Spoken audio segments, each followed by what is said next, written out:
Es una ciudad bastante cómoda. Puedes ir andando, que tardas como mucho 20 minutos, ganas mucha calidad de vida, básicamente porque puedes dormir más por las mañanas. Yo pensando en el Mario del futuro, sí que me quedaría por Galicia. No sé si Lugo, no sé si Santiago, me refiero a eso, ya depende de las condiciones en las que llegue, pero sí me gustaría quedarme por aquí. La verdad es que me ha llegado al corazón, por decirlo así.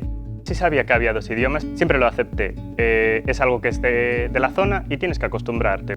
Sí que tuve algún problemilla al principio de entender a la gente, pero sí que la gente es bastante amable en ese sentido. Entonces te hablan más despacio, te cambian al castellano y luego cuando llevas ya un tiempo te das cuenta de que no tienen tantas diferencias.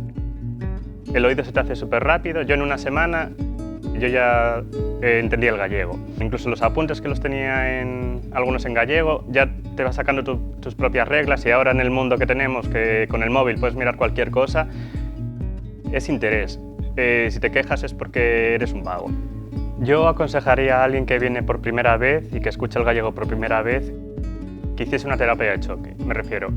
Que se acerque a las personas que hablen en gallego y intente hablar con ellos, que ellos le hablen en gallego y que él haga los esfuerzos por entenderlo, que pregunte todo lo que necesite. Me refiero, la gente no te va a contestar borde por eso. Cuando me vine aquí a Lugo sí que estuve dando clases de gallego para no galegofalantes en el CLM y al finalizar ese año me saqué el CELGA 4, que es el máximo nivel que te puedes sacar de gallego por libre, y me lo saqué en un año.